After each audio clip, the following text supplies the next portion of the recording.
हाँ नमस्कार। आज के प्रशिक्षण सत्र में आपका स्वागत है। मैं ब्रजेश कुमार नामदेव, राजस्व निरीक्षक, commissioner land record office, Madhya Pradesh. आज का जो हमारा विषय है वो फसल कटाई प्रयोग है। फसल कटाई प्रयोग मतलब प्रधानमंत्री फसल बीमा योजना के तहत पूरे मध्य प्रदेश में लगभग 1 लाख से अधिक फसल कटाई प्रयोग संपादित किए जाते हैं। तो इसके ऑटोमेशन के बारे में हम चर्चा करेंगे। यानी कि जो फसल कटाई प्रयोग आप जो करते हैं उसके 2-3 इम्पॉर्टेंस होते हैं। यानी कि एक खेत में जो फसल की उत्पादकता है उसको निकालने के लिए फसल कटाई प्रयोग किया जाता है। तो आज हम समझेंगे कि उस पूरी प्रक्रिया को हमने किस प्रकार ऑटोमेट किया है, किस प्रकार कंप्यूटराइज किया है और एक एक स्टेप के बारे में जानेंगे।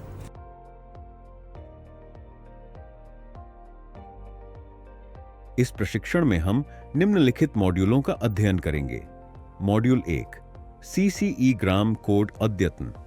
इस मॉड्यूल में हम जानेंगे कि SAARA पोर्टल पर विलेज कोड मैपिंग कैसे की जाती है। मॉड्यूल 2, अधिसूचना जारी करने की प्रक्रिया, नोटिफिकेशन एट हल्का, तहसील और जिला स्तर। इस मॉड्यूल में हम जानेंगे कि विभिन्न स्तरों पर फसल अधिसूचना कैसे जारी की जाती है। Module 3, random number generation, CCE plots का चयन। इस मॉड्यूल में हम जानेंगे कि CCE के लिए रैंडम नंबर जनरेशन प्रक्रिया कैसे होती है। मॉड्यूल 4, मोबाइल ऐप आधारित CCE और अप्रूवल प्रक्रिया। इस मॉड्यूल में हम जानेंगे कि SARRA मोबाइल ऐप पर CCE एग्जीक्यूशन और पोर्टल अप्रूवल कैसे किया जाता है। तो सबसे पहले फसल कटाई प्रयोग के बारे में जानेंगे। तो मैं आपको परिचय दे दूं कि प्रधानमंत्री फसल बीमा योजना में कुछ अधिकृत इकाइयाँ होती हैं जो कि अधिसूचना के बाद एक पर्टिकुलर डेटा सेट के आधार पर अधिसूचित होती हैं। तो पहला ऑटोमेशन का पार्ट है कि अधिसूचना को हम ऑटोमेट कर दें। दूसरा पार्ट है कि अधिसूचना के बाद जो फसल कटाई प्रयोग की संख्या है वो हम कंट्रोल कर पाएँ, नियत कर पाएँ। थर्ड पार्ट है कि जो फसल कटाई प्रयोग हमने लिए हैं उनको संबंधित यूजर्स को कैसे दे पाएंगे। उसके बाद फसल कटाई प्रयोग की जानकारी कैसे आएगी और उसके बाद कैसे उसका अनुमोदन होगा। तो हम एक एक स्टेप के बारे में जान लेते हैं कि किस प्रकार इस काम को हमें करना है। तो इस पूरे काम को करने के लिए यानी कि प्रधानमंत्री फसल बीमा योजना के तहत जो फसल कटाई प्रयोग हम संपादित कर रहे हैं, सबसे पहले हम जानेंगे कि नोटिफिकेशन की प्रक्रिया किस प्रकार की जाती है। तो अभी आप जो देख रहे हैं ये सारी प्रक्रिया हम सारा पोर्टल के थ्रू करने वाले हैं। तो सारा पोर्टल पे एक लॉगिन दिया गया है जो सभी जिलों के लिए अवेलेबल है। तो डिस्ट्रिक्ट यूजर इस पर लॉगिन करते हैं, सबके लॉगिन पासवर्ड ऑलरेडी उनके पास अवेलेबल होते हैं। तो जैसे ही लॉगिन करेंगे, लॉगिन करने के बाद उनको एक PMFBY मेन्यू दिखाई देगा। PMFBY का मतलब प्रधानमंत्री फसल बीमा योजना, इसका शॉर्ट नेम में इसको PMFBY प्रेजेंटेशन में भी अंकित किया गया है। जैसे ही आप इस पर क्लिक करेंगे तो आपको एक डिटेल दिखाई देगी। इसका सबसे पहला काम होता है कि जो अधिसूचित इकाई है वो हमारे राजस्व ग्रामों से मैप कर दी जाए, जिससे हम सटीक फसल की जानकारी को ले पाएँ और वो सब गाँवों की जानकारी को एक बार मैप करने के बाद अधिसूचना के लिए जो आवश्यक रकबा की जानकारी होती है उसको हम डेटाबेस से कलेक्ट कर पाएँ। तो सबसे पहला काम होता है विलेज मैपिंग का। तो यानी कि जो अधिसूचित इकाई है, जो अंग्रेजी में आपके गांव के नाम लिखे हुए हैं, उन्हें हमें भू अभिलेख के नामों से मैच करना होता है। ये कार्य लगभग 99% से ज़्यादा कंप्यूटर से ऑलरेडी पूरा किया जा चुका होता है। ये केवल आपको डिस्प्ले के लिए दिखाई देता है। ये इस बात का कंफर्मेशन है कि इसमें कोड के कारण, किसी मिसमैच के कारण कोई बदलाव तो नहीं हुआ है। अगर बदलाव होता है तो उसको मैपिंग करना ज़रूरी होता है। तो जैसे ही आप इसकी मैपिंग को पूरा करते हैं तो आपकी एक हायरार्की फिक्स हो जाती है कि ये आपकी अधिसूचित इकाई है। अधिसूचित इकाई में जो गांव आने वाले हैं वो आपके भू अभिलेख के इन गांव से लिंक होते हैं और जो फसल की जानकारी है, इसका रकबा है, वो इससे लिंक हो जाता है। तो जैसे ही आप ये गांव की मैपिंग करते हैं, मैपिंग करने के बाद आपने इसको क्लोज कर दिया और मैपिंग करते ही आपको एरिया की जानकारी दिखाई देने लगती है।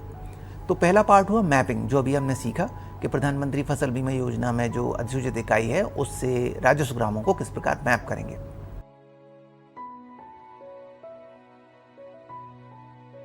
इस मॉड्यूल में हमने जाना कि ग्राम कोड की सही मैपिंग आगे की CCE प्रक्रिया को सटीक और त्रुटि रहित बनाती है। चलिए आगे बढ़ते हैं अगले मॉड्यूल की ओर। अगला पार्ट है नोटिफिकेशन का। यानी कि अब जब हम मैपिंग कर पाए हैं तो अब हमारे पास सिस्टम से जनरेटेड एरिया की जानकारी होती है, यानी कि किस पर्टिकुलर हल्का में किस फसल का कितना एरिया है। तो जो प्रधानमंत्री फसल बीमा योजना है ये 3 स्तरीय योजना है, हल्का लेवल, तहसील लेवल जिला लेवल। हल्का लेवल की जो फसलें होती हैं, खरीफ में धान, सोयाबीन हल्का लेवल की फसलें हैं। अलसी और आदि फसलें जो कि तहसील और जिला स्तर पर होती हैं। इसी प्रकार रबी फसलें भी कुछ चिन्हित होती हैं जो कि पहले से फिक्स होती हैं और उसकी अधिसूचना की जानकारी हमें इस पोर्टल के माध्यम से लेनी होती है। जो अधिसूचित इकाई है उसकी जानकारी प्राप्त करने के लिए एक एरिया की लिमिट तय की गई है, यानी हल्का स्तर की अधिसूचित इकाई को नोटिफाई करने के लिए वो अधिसूचित फसल 50 हेक्टर या उससे अधिक होनी चाहिए। इसी प्रकार जो तहसील स्तर की फसलें हैं उसमें एरिया की जानकारी 500 हेक्टर से अधिक होगी और जो जिला स्तर की फसलें हैं उनमें एरिया की जानकारी 500 हेक्टर से अधिक होगी। तो जब हमने एक बार मैपिंग का काम पूरा कर लिया तो मैपिंग का काम पूरा करने के बाद आपको ये सारी जानकारी आपके डेस्कटॉप पे दिखाई देती है। तो ये प्री पॉपुलेटेड जानकारी होती है, यानी कि जो हल्के आपको अधिसूचित कर रहे हैं वो आपको पहले से ही दिखाई दे जाएंगे। जो आपको अधिसूचित नहीं करने हैं उसकी जानकारी आपको स्पष्ट पोर्टल पर दिखाई देगी। तो एक एक फसल की जानकारी आप चयन करते जाएंगे, चयन करते करते आप एक एक फसल को अधिसूचित करते जाएंगे और अंततः यानी कि हल्का इकाई की सारी फसलें, तहसील इकाई की सारी फसलें और जिला इकाई की सारी फसलें आपने जब चुन ली हैं और उनको फाइनल कर लिया है, देन ये फाइनल नोटिफिकेशन हमारा ड्राफ्ट नोटिफिकेशन रेडी हो गया। तो हमने 2 लेवल का काम कर लिया। पहला हमने गाँव की मैपिंग करी, दूसरा हमने जो डिजिटल क्रॉप सर्वे के आधार पर गत वर्ष में फसल का एरिया था वो अधिसूचना के लिए उपयोग में होता है। तो जो उसकी नियत सीमा है 50 हेक्टर, 500 हेक्टर, उसके अकॉर्डिंग हमने उन जानकारियों को प्रस्तावित अधिसूचना के लिए ऑटो पॉपुलेट किया। ऑटो पॉपुलेट करने के बाद एक सिंगल बटन पर क्लिक करने के लिए केवल वेरिफिकेशन के लिए इसको रखा और जैसे ही क्लिक करता है जिला, ये सारी जानकारी स्टेट लेवल पर अवेलेबल होती है। यानी कि इस प्रकार मैपिंग और डिजिटल क्रॉप सर्वे इन दोनों डेटा के आधार पर हमने नोटिफिकेशन की प्रक्रिया को कम्प्लीटली ऑटोमेट किया और ये केवल चेक करने के लिए एक मेथड रखा जिससे अपनी जानकारी को जिला देख पाए और देखने के बाद उसको प्रस्तावित अधिसूचना के लिए प्रेषित कर पाए।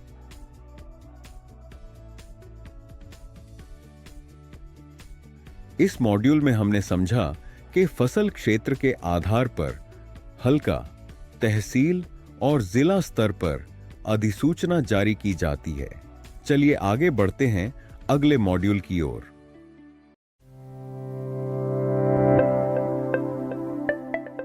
अब प्रक्रिया होती है कि फसल कटाई प्रयोग कहाँ करें, किस जगह पर करें, ये कैसे तय होगा।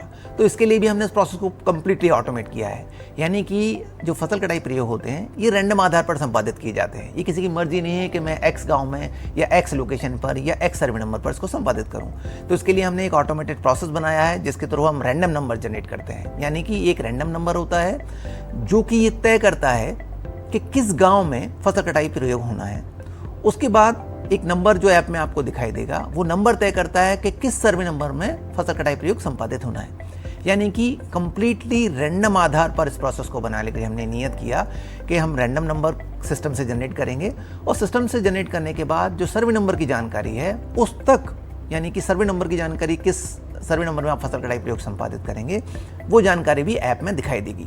तो सबसे पहले रैंडम नंबर जनरेट करने की जो प्रक्रिया है वो सारा पोर्टल से हम लोग एक क्लिक के माध्यम से करते हैं और कंप्लीट स्टेट में वो रैंडम नंबर सभी सीसी के लिए अवेलेबल होते हैं और उनके साथ साथ डिजिटल क्रॉप सर्वे में जो डेटा आया हुआ होता है, यानी कि सिस्टम को पता होता है कि किस सर्वे नंबर में क्या फसल लगी है, तो उसके आधार पर ये जो रैंडम नंबर निकाला है उस रैंडम नंबर के बेसिस पर सिस्टम ऑटोमेटिकली कैलकुलेट कर लेता है कि मुझे फसल कटाई का प्रयोग किस सर्वे नंबर पर संपादित करना है। यानी कि जो पुरानी पद्धति पहले चली आती थी जिसमें कि एक कागज के आधार पर एक रैंडम नंबर दिया जाता था, फिर एक खाना नंबर दिया जाता था, फिर वो रैंडम नंबर एक मैनुअल कैलकुलेशन से निकाला जाता था, उस पूरी प्रक्रिया को एलिमिनेट कर दिया गया है। अब आप जो भी फसल कटाई प्रयोग करेंगे उसमें ये आपको डायरेक्टली सर्वे नंबर तक रीच कर देता है, तो आपको वो कैलकुलेशन की जरूरत नहीं होती और सिस्टम वो कैलकुलेट करके आपको दे देता है।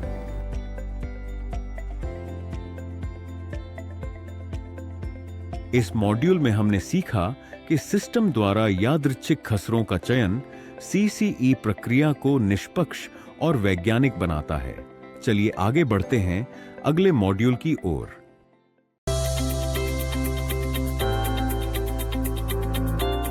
देन अब जब रैंडम नंबर हमने जारी कर दिए, अब रैंडम नंबर जारी करने के बाद मुख्य प्रक्रिया है कि इनको 1 लाख सीसी जो हमारे हैं, 1 लाख से ज़्यादा, उनको पूरे मध्य प्रदेश में कैसे डिस्ट्रीब्यूट किया जाए। तो इसके लिए हमारा एक नेटवर्क है। नेटवर्क मतलब कि लैंड रिकॉर्ड का जो सिस्टम है इसमें समस्त पटवारी यानी लगभग 20,000 से ज़्यादा पटवारी हमारे स्टेट में पदस्थ हैं, तो उन सभी को हमें फसल कटाई प्रयोग देना होता है। तो हमारे पास इन फसल कटाई प्रयोग के आवंटन के लिए एक प्रक्रिया नियत है, यानी इस सिस्टम को पहले से पता होता है कि कौन पटवारी किस गाँव पर कार्यरत है, किस हल्के में कार्यरत है।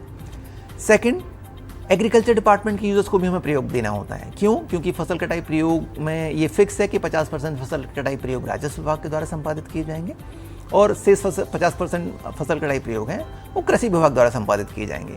तो कृषि विभाग और राजस्व विभाग के लिए हमने एक हायरार्की तय कर रखी है। तो राजस्व विभाग का एक सिस्टम है जिसमें कि हर यूज़र पंजीकृत होता है, कौन सा गाँव उसको दिया गया है ये जानकारी पहले से होती है। तो इन जो सीसी जनरेट किए गए हैं वो सारे सीसी जनरेटेड सीसी हम उन यूज़र्स को, उन पटवारियों को, उन अन्य राजस्व यूज़र्स को इस लोकेशन के आधार पर तय कर पाते हैं कि ये सीसी किस यूज़र के द्वारा संपादित किया जाना है। समान प्रक्रिया में कृषि विभाग के यूज़र की भी लोकेशन हमारे पास नियत होती है, जिसमें कि हम ब्लॉक लेवल की मार्किंग कराते हैं और ये तय कराते हैं कि उनके जो यूज़र हैं वो किस लेवल के हैं और उनकी लोकेशन क्या है। तो समान प्रक्रिया के आधार पर कृषि विभाग के भी जो समस्त यूज़र हैं उनको वो 50% फसल कटाई प्रयोग असाइन हो जाते हैं। तो नाउ जो तीसरी प्रक्रिया की हमने बात करी कि वो 1 लाख फसल कटाई प्रयोग हम ऑटोमेटेड स्वचालित प्रणाली से हम कैसे उनको असाइन कर पाएंगे। तो ये जो प्रक्रिया थी वो स्वचालित प्रक्रिया थी जिससे हम सीसी उनको असाइन कर पाते हैं सिस्टम के थ्रू, हमें एक सीसी को असाइन नहीं करना होता। नाउ अब जब सीसी हो गए, सीसी करने के बाद अब वो फसल कटाई प्रयोग संपादित कैसे होंगे। तो आप जैसे स्क्रीन में देख पा रहे हैं कि सारा ऐप में सभी लोगों को एक्सेस दिया गया है, यानी जो रजिस्टर्ड यूज़र हैं, संबंधित पटवारी, संबंधित अन्य राजस्व यूज़र और संबंधित कृषि विभाग के यूज़र जिन्हें फसल कटाई प्रयोग आवंटित किए गए हैं उनको लॉगिन दिया गया है। तो जैसे ही वो लॉगिन पर क्लिक करते हैं, OTP से अपना लॉगिन करते हैं, तो ऐप में उनको एक मेनू दिखाई देगा फसल कटाई प्रयोग।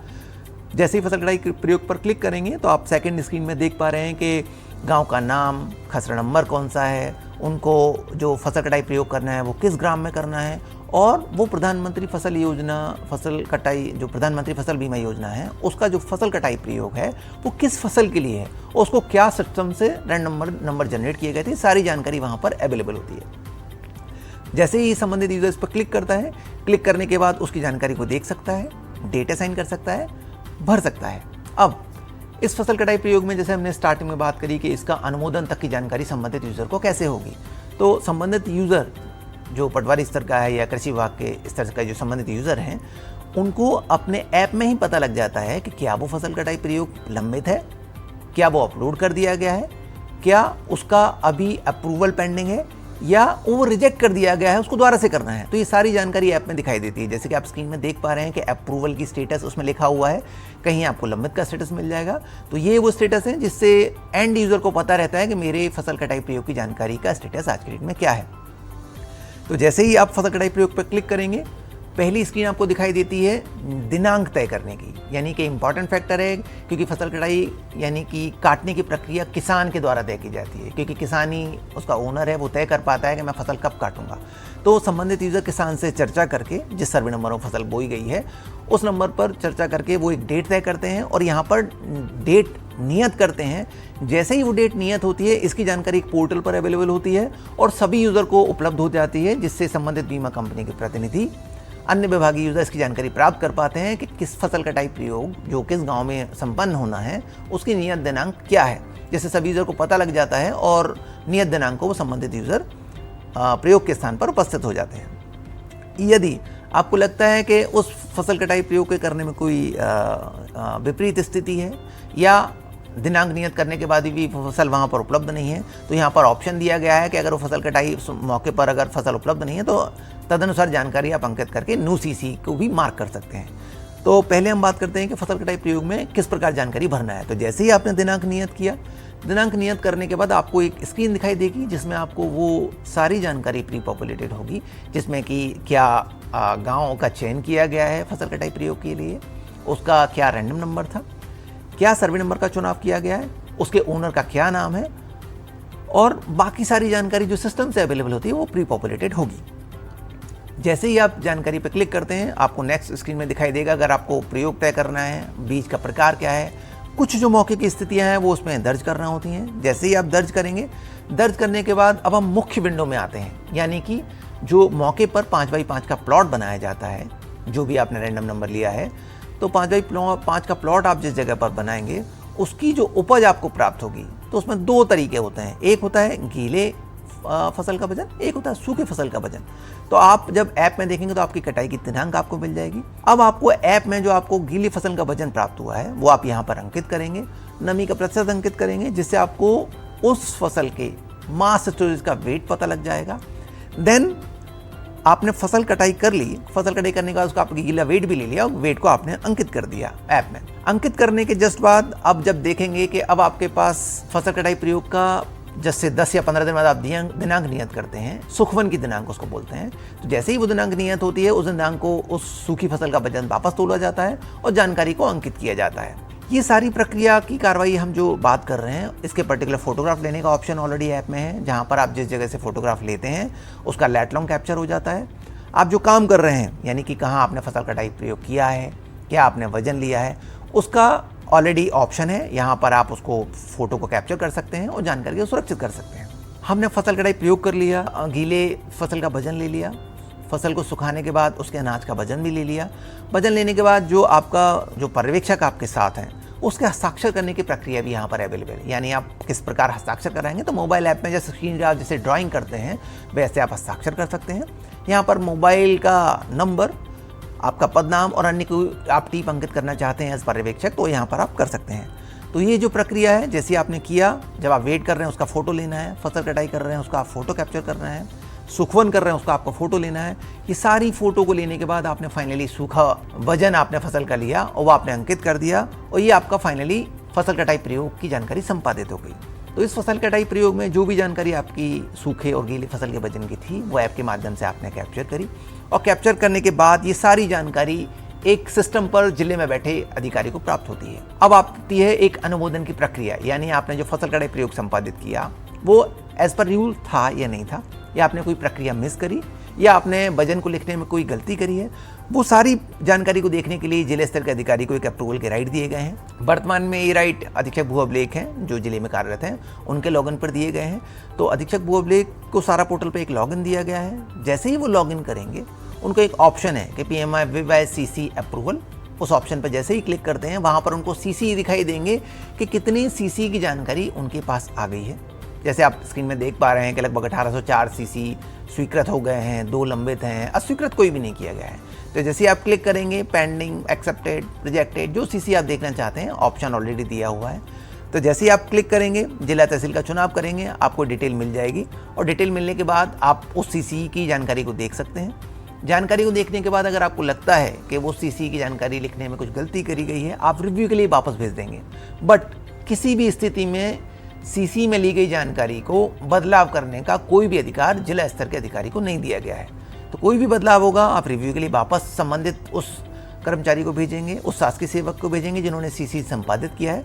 वो CC उनको वापस प्राप्त होगा, उनके ऐप में उसका स्टेटस दिखाई देगा कि ये CC को रिव्यू में लिया गया है। जैसे आप क्लिक करेंगे वो जानकारी को देख सकता है, रिव्यू का रीज़न पढ़ सकता है और उस जानकारी को करेक्ट करने के बाद पुनः सबमिट कर सकता है। अगर आपको लगता है कि CC की जो जानकारी ली गई है उसमें पर्याप्त फोटो नहीं लिए गए हैं, कोई त्रुटि है या गलत प्रयोग संपन्न किए गए हैं, तो आप रिजेक्ट कर देंगे और रिजेक्ट करने के बाद उसका स्टेटस संबंधित को ऐप में दिखाई दे जाएगा और नवीन CC उसको करना होगा। तो इस प्रकार ये CC की प्रक्रिया है।